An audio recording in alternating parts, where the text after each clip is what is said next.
हरि ओम. सद्गुरु ओम मालती आई की जय. व्रजभूमीतील भक्तकथा मालेत मी अनुप्रिता थत्ते तुम्हा सर्वांचं स्वागत करते. या कथामालेतली 59वी कथा श्री माधवदास बाबाजी यांची आपण ऐकत आहोत. त्याचा आता आपण दुसरा भाग ऐकूया.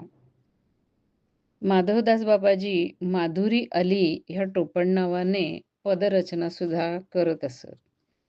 एका पदावलीमध्ये त्यांनी आपल्याला गोरे आणि काले अशा दोन्हीही लालांचं म्हणजेच श्री राधाकृष्णाचं दर्शन कसं झालं ह्याचं वर्णन केलेलं आहे.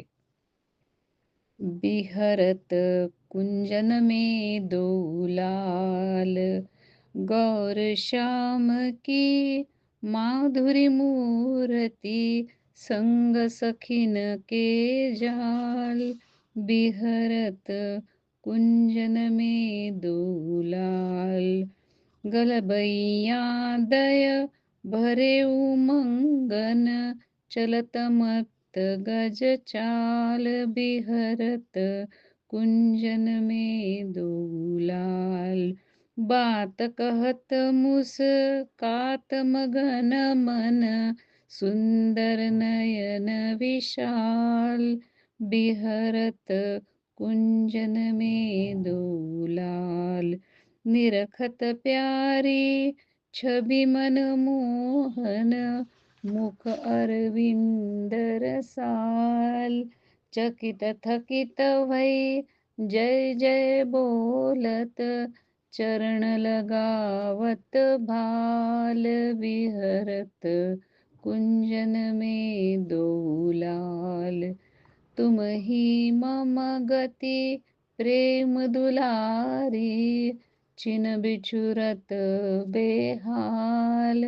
माधुरी अली रसीली राधे, हर्षी दई भुजमाल. बिहरत कुंजन में दो लाल. अशा प्रकारे आपल्या पदावलीमध्ये सुद्धा त्या राधाराणीच्या दर्शनानंतर दोन लाल असाच ते उल्लेख करत असत. माधवदास बाबाजी यांनी अनेक ग्रंथांची रचना केली. ती अशा प्रकारे आहे. एक निकुंज प्रेम माधुरी याच्यामध्ये नित्य विहार आणि भक्तांचा महिमा याबद्दल पद आहेत. 2 नकुंज केली माधुरी यामध्ये पद, दोहे, चौपाई आणि अनेक लीलांचं वर्णन आहेत. स्तुती स्तोत्रे आहेत आणि अष्टका आहेत. श्री हरिप्रिया रसिक माधुरी ह्याच्यामध्ये दोहे आणि चौपाईया या माध्यमातून निंबार्क संप्रदायाच्या 47 आचार्यांच्या चरित्रांचं वर्णन केलेलं आहे. शिवाय हरिभक्त सहस्रनाम आणि श्री राधा सहस्रनाम असे त्यांचे आणखीन ग्रंथ आहेत. संवत 2001 मार्गशीर्ष शुक्ल पक्ष षष्ठी मंगळवारच्या दिवशी बाबांनी वनविहारमध्ये आपल्या पार्थिव शरीराचा त्याग केला. त्यांना बहुधा काही दिवसांपूर्वी ह्याचा आभास झालेला होता की आपल्याला आता शरीर सोडायचं आहे. म्हणून ते टोपीकुंज येथून आपलं चंबू घेऊन वनविहार येथे गेले आणि तिथे येताच त्यांनी 7 दिवसाचं अखंड नामसंकीर्तन आयोजित केलं. त्याच्यानंतर श्री गौरांगदास बाबाजी महाराज आणि श्री जगन्नाथदासजी भक्तमाली यांच्याकडून त्यांनी कथा ऐकली. या कथा ऐकण्याच्या दरम्यान जर कुणी काही त्यांना विचारायला आलं तर ते असं म्हणत की बोलू नका, मला आता जायचं आहे आणि गोरेलालजीचा निरोप्या मला न्यायला आलेला आहे. शरीर सोडण्यापूर्वी त्यांची दशा अत्यंत विलक्षण अशी होती. मुखकमलावरती अपूर्व असं तेज होतं. बाह्यज्ञान अजिबात नव्हतं आणि उघड्या सताड डोळ्यांनी एका वृक्षाकडे ते कितीतरी वेळ अगदी एकटक पाहत राहिलेले होते. बाबा श्री गौरांगदासजी महाराज आणि पिसायेवाले बाबा अगदी वगैरे सगळे संत त्यांच्या जवळपास बसलेले होते. त्या सर्वांना आश्चर्य वाटत होतं, की इतका वेळ झाला बाबा एकटक त्या वृक्षाकडे का बरं पाहत आहेत? शेवटी पिसायवाले जे बाबा होते, त्यांनी त्या झाडावरती चढून पाहिलं, की तिथे काय आहे? आणि कुठे बाबांची दृष्टी आहे तिथे ते चढून पाहू लागले. तेव्हा तिथे एका पोपटाशिवाय त्यांना दुसरं काहीच विशेष दिसलं नाही. आणि पिसायेवाले बाबा तिथे जाताच तो पोपट उडून गेला. आणि त्याच वेळेला इकडे माधवदास बाबांचे पखेरू पण उडून गेले. नंतर लोकांनी श्री गौरांगदास बाबाजींना ह्याचं रहस्य विचारलं. तेव्हा श्री गौरांगदास बाबाजी म्हणाले, की लीला शुक हा माधवदास बाबाजींना अगदी शेवटच्या श्वासापर्यंत लीला कथा ऐकवत होते. त्यामुळे त्यांचा शेवटचा श्वास इकडे सुटायला आणि त्याबरोबर तो पोपट उडून गेला. अशा प्रकारे माधवदास बाबाजींचं कथेवरती किती प्रेम होतं हे अगदी स्पष्ट होतं. कारण शरीर सोडण्यापूर्वी 2 दिवस आधी चतुर्थीपासून जगन्नाथदास भक्तमालीजी यांची कथा ते ऐकत होते आणि त्याच्यानंतर त्यांनी मौन धारण केलेलं होतं. एवढंच नाही, तर शरीर सोडल्यानंतर भक्तमालीजींच्या स्वप्नामध्ये येऊन ते त्यांना म्हणाले, की "तुम्ही व्यासजीची कथा तर ऐकवलीच नाही." इतकं त्यांचं कथेवरती प्रेम होतं.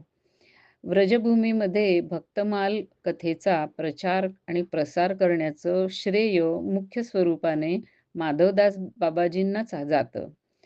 त्यांची वृंदावन भूमीला जर सर्वात मोठी कोणची देणगी असेल, तर हे त्यांच्याकडे भक्तमालचं शिक्षण घेतलेले श्री जगन्नाथदास भक्तमालीजी ही होय.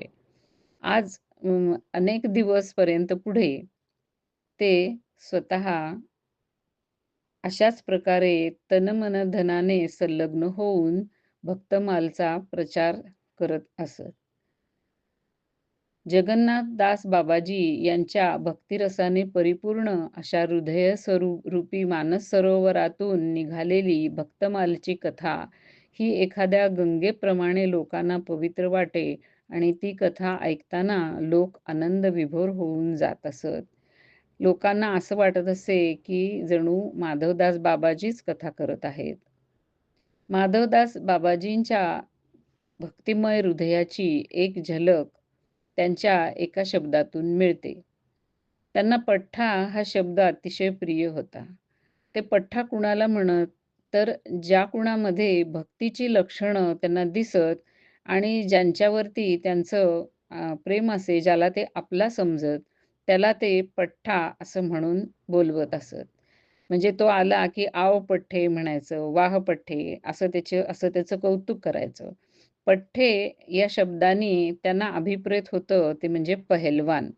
त्यांच्या दृष्टीने पहलवान तोच होता जो भक्तिमान होता आणि त्याचं कारण असं होतं, की मायेशी कुस्ती खेळून तिला हरवणं हे केवळ एका भक्तिमार्गावर चालणाऱ्या पहलवानालाच शक्य आहे आणि ही पहलवानी भक्ताला मिळते ती केवळ गुरुकृपेने मिळते.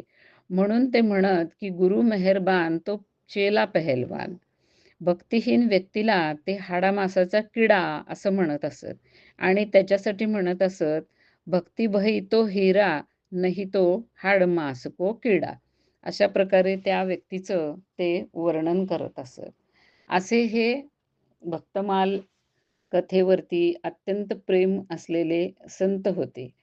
ते त्यांच्या स्वतःच्या कथेमध्ये ज्या 2 पदांचा बऱ्याच वेळेला उपयोग करत असत, ती 2 पदं ऐकून आपण या कथेचा शेवट करूया. ही दोन्ही पदे अली किशोरी या नावाने एका संतांनी लिहिलेली आहेत. रसिक बिन को जाने रसरीत. रसिकाशिवाय ही रसरीत कोण जाणणार आहे? दुसऱ्या कुणाला ती कळणार नाही. बिन प्रल्हाद न निकट जाई कोई नरहरि मुख भयभीत. जो जाको सो ताको सेवे वेद विदित यह लीक. कहा जाने यह निपट परदेशी व्यापौ तन धन ममता सीत. हम तो गौर श्याम व्रत लीनो ओढ नीलांबर ओ पटपीत. अली किशोरी बस वृंदावन, नरतन चौपड बा बाजी जीत. आणि दुसरं पद असं आहे, भजन बिन जीवन निष्फल है री, भजन बिन जीवन निष्फल है. देख विचार मूढ़ मन हरि, हरि बिन कहा जग अविचल है. ध्रुव अजहू सर्वोपरि राजत, सुमरन को बल है. अली किशोरी भज राधावर, छोड सकल छल है. अशा प्रकारे सगळं काही सोडून श्रीकृष्णाची भक्ती करा, असा संदेश ते देत असत. हरिओम.